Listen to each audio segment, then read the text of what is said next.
अवतार एक खूबसूरत चित्रण और जबरदस्त इमेजिनेशन जिसे हम आज 13-14 साल बाद भी देखेंगे तो कुछ नया ही नजर आएगा।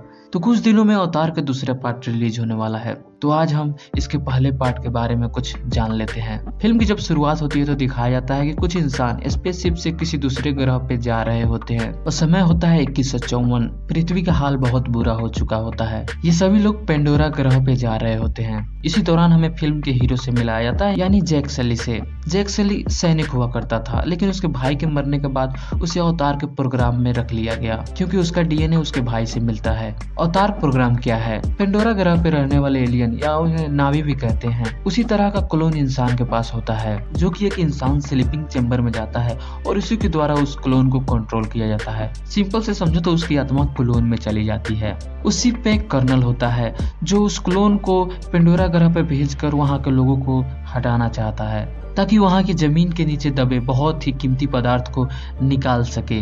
उसके लिए जैक सिली के क्लोन को भेजा जाता है। उसके साथ और भी लोग होते हैं। जंगल में अजीब अजीब से पेड़ पौधे और जानवर दिखते हैं। इसी दौरान कुछ जानवर उन पे हमले कर देते हैं। इसी दौरान एक नावी आती है जिसका नाम नेत्री है। वह जैक को बचाती है। जैक बोलता है मुझे तुम्हारे तौर तरीके सीखने हैं, लेकिन नेत्री मना कर देती है। फिर जब पेड़ के बीज जैक के ऊपर आते हैं, जो कि उन लोगों पे आता है जिसका दिल साफ होता है, तो नेत्री जैक को अपने साथ ले जाती है। जैक इनसे घुल मिल रहा है और दूसरी तरफ इन्हें हटाने का प्लान भी बन रहा है। अब नेत्री और जैक के बीच प्रेम हो चुका है, लेकिन कर्नल जैक को समय देते हैं वहां से लोगों को हटाने के लिए, वरना कर्नल वहां मशीन लेकर आ जाएंगे। एक दिन जब जैक और सिली सो रहे होते हैं तभी मशीनें आ जाती है। तभी नेत्री की आंखें खुलती है। वो डर जाती है, लेकिन अभी जैक नहीं उठता है क्योंकि उसका इंसानी शरीर अभी स्लीपिंग चेंबर में नहीं होता है। कुछ देर में जैक उठ जाता है और उन मशीनों को कैमरों को तोड़ देता है क्योंकि अब वो नहीं चाहता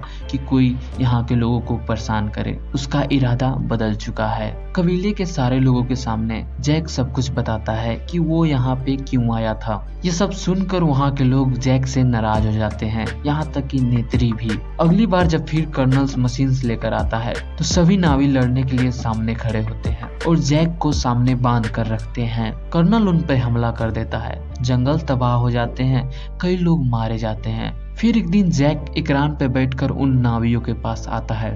इकरान एक पक्षी है जो कि बहुत ही खतरनाक है। उसे जल्दी कोई कंट्रोल नहीं कर पाता है, लेकिन जैक उसे कंट्रोल कर लेता है। इकरान को देखकर सभी नावी डर जाते हैं। जैक सभी लोगों को समझाता है कि वे लोग बहुत ही ताकतवर हैं, उनसे हम ऐसे नहीं जीत सकते।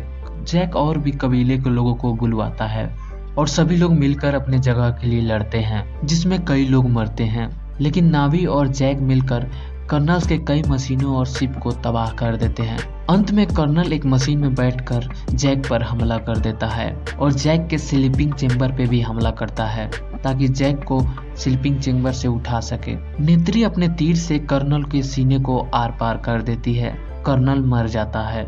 नावी जैक और जैक के क्लोन को एक जगह पे रखकर जैक की आत्मा को हमेशा हमेशा के लिए क्लोन के शरीर में डाल देते हैं और फिल्म खत्म। अब अगले पार्ट में देखेंगे क्या मुसीबत आती है। वीडियो को लाइक और चैनल को सब्सक्राइब जरूर कीजिए।